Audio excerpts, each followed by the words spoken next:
Hi, myself Purnima, Assistant Professor in the Department of Computer Science and Engineering, Government Engineering College, Raichur. I welcome you back for the sixth session on the classes and objects of application development using Python subject. Let's quickly go through the contents that we are going to study in today's session. So we are going to check on the main concept of the object-oriented programming, that is on the inheritance. So in the previous subjects of the object oriented we have already learned the inheritance. In this Python, how do we use inheritance, that we are going to check. So in that we are going to define the example, that is on the card object. We are going to include the attributes for the card objects, and we are going to write some of the functions for comparing the cards. So these are the some of the topics that we will be checking in today's sessions. So let's quickly start off with the inheritance. Okay, so let's try to understand what is an inheritance. So the inheritance is nothing but defining a new class, okay, which is over the already existing class. So to better understand this, let's take up an example of a type of a class vehicle. So you have got different types of vehicles. We have bus, we have a car, we have a truck.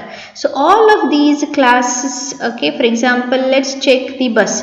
So in the bus, we can define a method called fuel amount, capacity, apply brakes. Okay, in the car also, we can define a method called as the fuel amount, capacity and apply brakes. And truck also we have got the same type of methods, because these three are the methods that are common across the any type of vehicle you take up. So here we have taken the vehicles types as an example, but if you take up any of the vehicle type of a vehicle, so these three will be common. So that is why what we can do is, instead of defining these three methods for each of these classes, we can create a class called as a vehicle.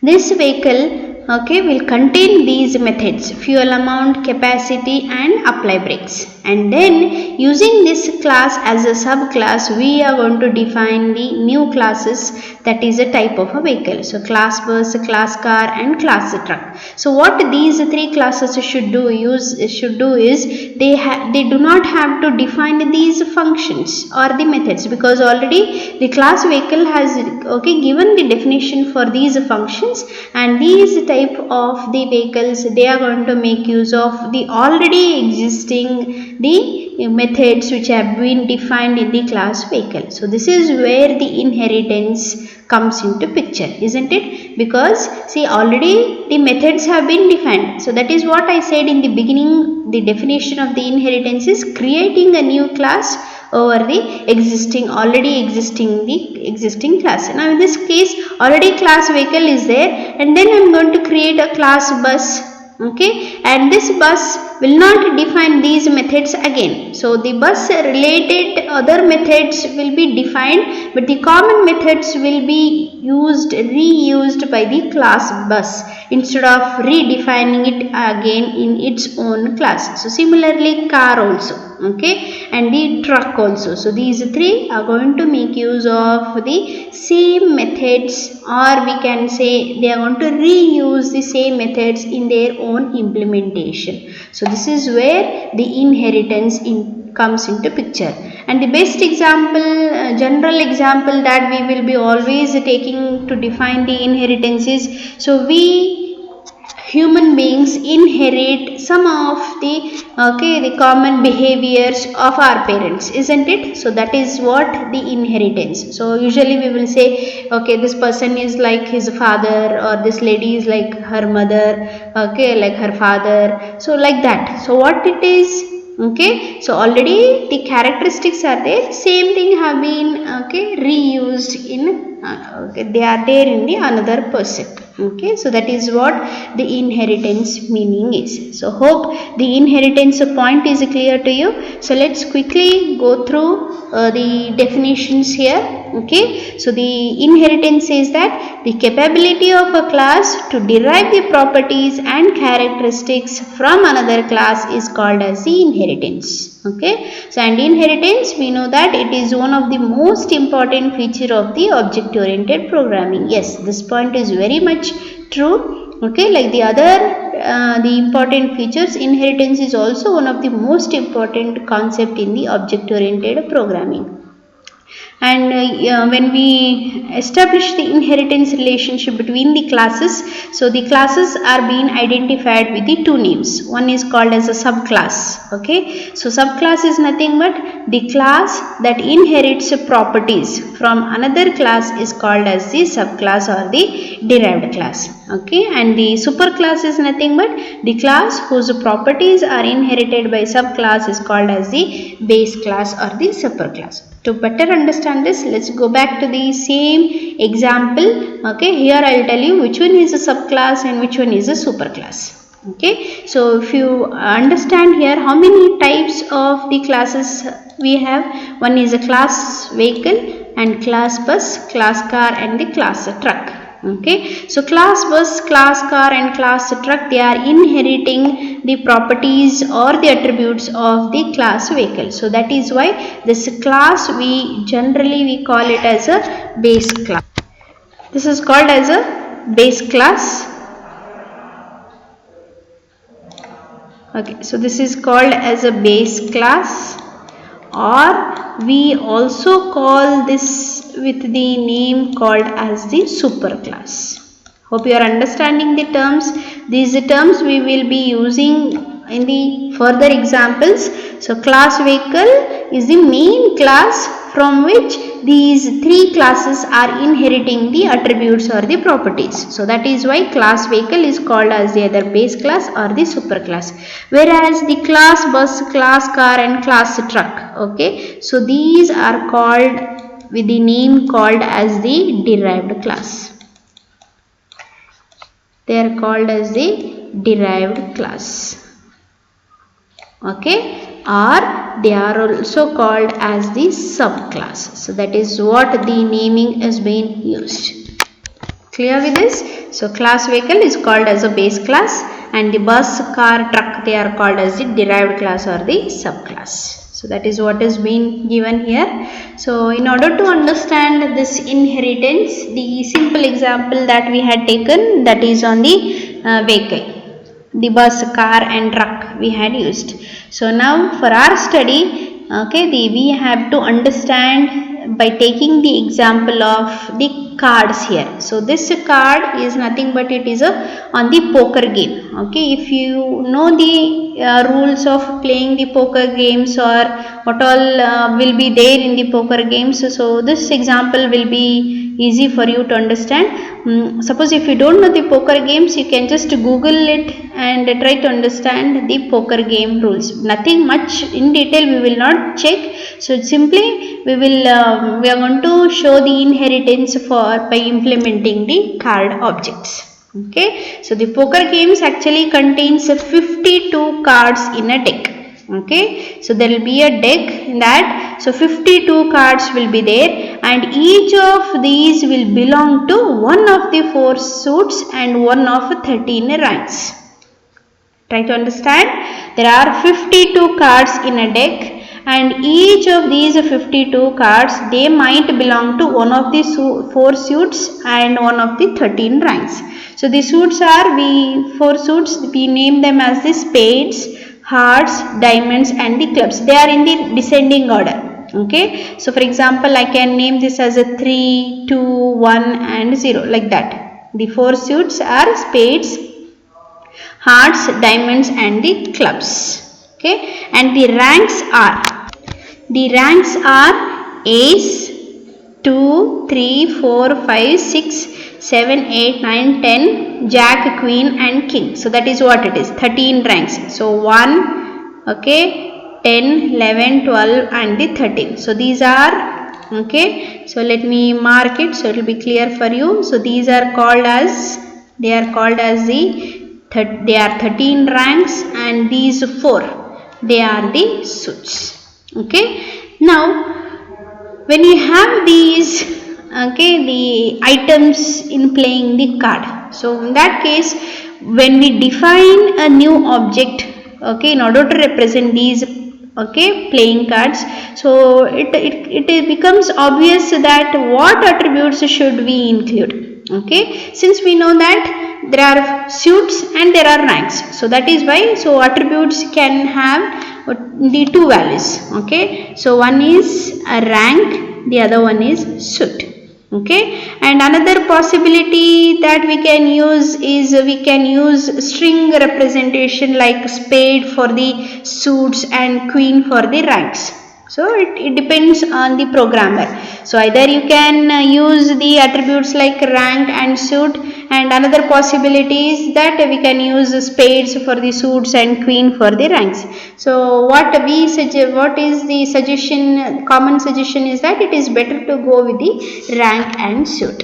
Okay, so one problem with this implementation is that it will not be easy to compare cards to see which has a higher rank or the suit, because okay, when we use the rank and a suit, these are the string representations, so comparing is difficult because that is how the card the player will play by comparing the cards. So that is why in order to have the comparison, what we can do is we can encode the ranks and the suits. So encoding is nothing but simply for each of the rank we will assign some integer, and for each of the suits we will assign the integer. So for example, if you see here, we have a spades, okay. So spades is being assigned with the integer 3, hearts is being assigned with the integer 2, diamonds is being assigned with the integer 1, and clubs is being it has been assigned with the integer value 0, and they are in the descending order, okay. So these are 4 suits, that is what has been specified, okay. So they are in the descending order in bridge. So we can assign like this. So when we have this, it becomes easy for us to compare the cards, because the higher suits map to the higher number. So that is why, so the spades has got the highest suit, so that is why it is been mapped to the highest number. Now we can compare the suits by just comparing their codes. So this is a suit and the corresponding code. So this is what is being called as the encode. Just the encode term is being used just to represent that the string is being encoded with the integer value. Okay, so when we have this, so the class definition for the card, okay, so it looks something like this, right? So okay, so hash the define. So in the previous class we have seen, so every class has got one function, that is the standard built-in function, it is called init, and each of the method will have a first parameter as the self, okay, that is an object, and then followed by the the values, okay, 2 attributes. So now in this case, suit we have assigned it as a 0, and rank we have assigned it as the suit. So we are assigning the values. Now in order to create the object, so what do? So we call the card with the suit and the rank of the card that we wanted. Okay, now for example, if I want to create this, okay, queen of diamonds equals to card of 1, 2. So suit is 1 and rank we have assigned it as the 2. Okay, so you can try this in the Python interpreter. So I will not be showing right now. Later I will show you the entire inheritance, okay, program. So this is what is being, okay, defined the class card.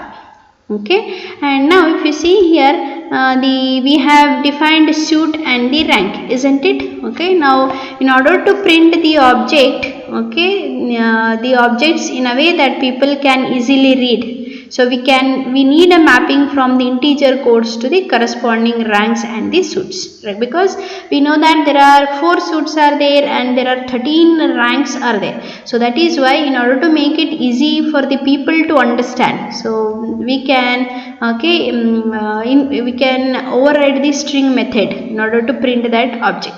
So right, so now inside the class card, so we are going to define a suit names as a list and rank names as a list, okay, and then we use the print method, right? Okay, so this can be better shown with the example here. So already you can see this screen. Okay, so in this I have defined a class called the card, okay, and there is an init method. there is an init method. Okay, so now initially I'll make it as a suit as 0 and rank as a 2, and I have defined the two lists which contains the 4 suit names and rank names which contains 13 values, and a string function has been overloaded.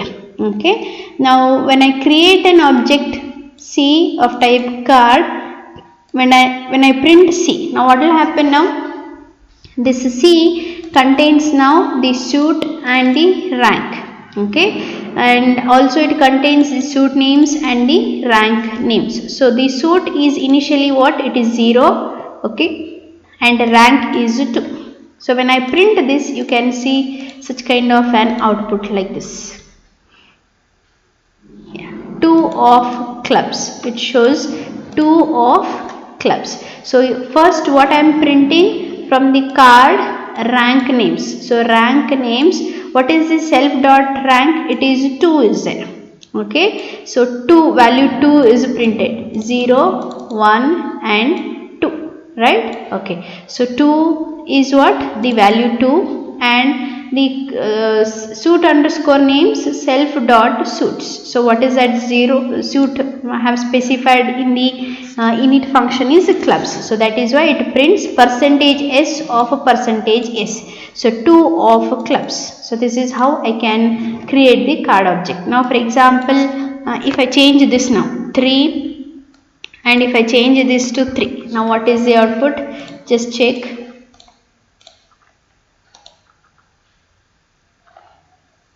See now, 3 of spades. So the rank is, I have specified it as a 3 here. So 0, 1, 2 and 3. So the 3 and suit is what? 0, 1, 2 and 3. So that is why you can see 3 of spades. This is just an example just to show you the base class, that is the one of the main class, that is the card object, how it has been defined. Okay, so that is what is being shown here. So now if you see here, the variables like suit underscore names and rank underscore names, which are defined inside a class but outside of any method. So these are called as the class attributes, and they are associated with the class object card. Okay, and the term distinguishes them from the variables like suit and rank, which are called as the instance attributes, because they are associated with the particular instance. So these two things you need to understand, because if you see here in the program, okay, the rank and the suit. Okay, so let me so this is rank and this is the suit. So these are what? They are being referred by using the object. Okay, so self is an object of type card, right? Okay, and if you see here, rank names and suit names, they are being referred by using the name of a class itself. So that is why, so these suit names and the rank names, they are called as the instance attributes.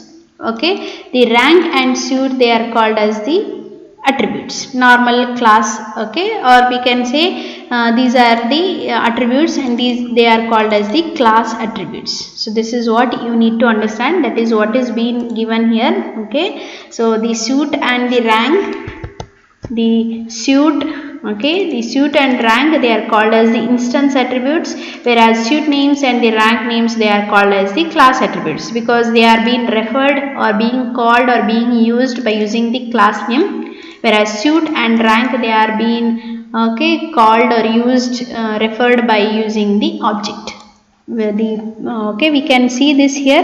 Okay, so the card is a class is there, suit names, so card is referring suit names and rank names, and they are of type list now, whereas suit and rank, they are being referred by using the class object, that is the card class object card1. So this is how we use the notation. So you have to be very careful, because whenever we have the attributes, we use the dot notation, but there are two types of attributes we have: class attributes and the instance attributes. Okay, the instance attributes, they are used with the object dot notation, and then the class attributes, they are referred by using the class name with the dot extension. Hope it is clear to you. Now let's check we have defined the method or the attributes which can define the 4 types of suits and 13 types of the ranks, and we have assigned some integer values to them. We have encoded. Now how do we compare these cards? Because we need to compare while playing, we have to compare this. So comparison can be done by using the relational operators. How many types of relational operators we have? We have less than, greater than, equal to, we have greater than or equal to, less than or equal to, not equal to. So these are all the relational operators. Okay, so these help us to compare the values and determine when one is greater than, less than or equal to another. Okay, by using these operators we can define, okay, the standard, we can provide a method like underscore lt underscore, okay, which stands for less than, which takes 2 parameters. One is self, okay, and the other one is the other, and returns true if self is strictly less than the other. So that is what you need to understand. We are going to define, okay, it is a programmer defined type. Okay, we are going to define one less than function. So this lt, what it does is it compares whether self is less than other. If it is less, it returns true, otherwise it returns the false. Okay, in order to compare the cards, we have to decide whether rank or suit is the more important. So the answer actually depends on what game you are playing, but to keep things simple, we will make the arbitrary choice that the suit is more important. So all of the spades outrank all of the diamonds and so on, because it depends on the type of a game that you are playing. In our example, so we will consider spades has got the highest rank than the diamonds, and has got the higher ranks than the other one. Okay, so when we have this, so we can have a function like this, right? So inside the class card itself, we can write like this: definition underscore lt. Okay, so we check here, if self dot suit is less than the other, we return true. Okay, otherwise we return the false, and similarly we return the rank also, and we can write the more concisely using the tuple comparison like this. Okay, so t1 equal to self dot suit comma self dot rank, and t2 is the suit other. Okay, and we will return. So this is one of the tuple comparisons which we have already seen in the previous modules. Okay, so this is on the today's session. So we have seen the definition of an inheritance, right? And then we have created the card object, and we have defined some of the methods in order to provide the values and in order to provide the instance initial values. Right now we have written a function, that is less than function, in order to compare the card objects. Okay, so this is for 6th session, and the next topic will be continued in the session 7. Thank you.